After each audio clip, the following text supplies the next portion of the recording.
Okay, so what I do is I pick the next color. Oops. I pull off the plasticky pieces and I keep this one for the number. And then I unravel it. I found that just kind of unraveling it in the way that's gonna not get tangled is best, which is very not specific, but that's kind of whatever is easiest for you and wherever you're sitting. So if I'm sitting on the couch, I probably won't do it this way. But I usually fold it in half. So I create basically 6 strands, fold it in half, loop it over my thumb, fold it back over my first finger, and then I loop what's left over my thumb. And then I just hold it, and I'll just pull it out.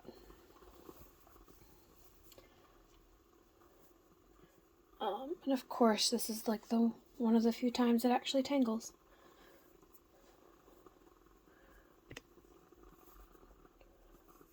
So really, however you do this part to get it to the length you want is up to you. Yep. And then I fold it back over, so now I've got 12 strands. And this is just my way of doing it so that I know that I do the right amount of strands every time.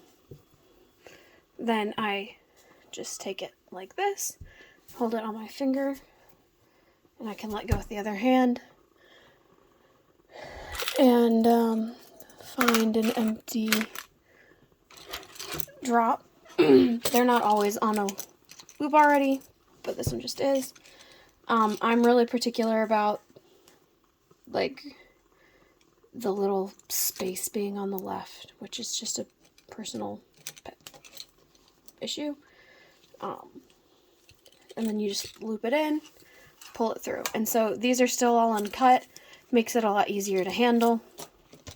While it's still uncut, I take the 12 from the left, which is just my personal preference, and I take the piece that has the color on it, and I cut off just that piece. I started with it a lot bigger because that's what the thing I got it from had shown, but you don't need it. It can be itty bitty. And if you do this before it's cut, I usually do it so the one without any edges. So on this side, it doesn't really matter. I've done it after it's cut. It's not hard. And I slide it on. And then I go ahead, I take some embroidery scissors, and I cut each side. They're not perfect in length. You can really try hard to get them perfect in length, but the little bit of extra is usually not worth it, at least in my opinion. And I take 4 strands from each side. Though this really doesn't matter in the long run. 4 strands from this side, 4 from this one, 2, 3, 4. And then I just braid them together. I'll usually they're not on the loop, and I'll hold it in my mouth or secure it to something heavy, and then go ahead and start braiding. I'm gonna do that real quick.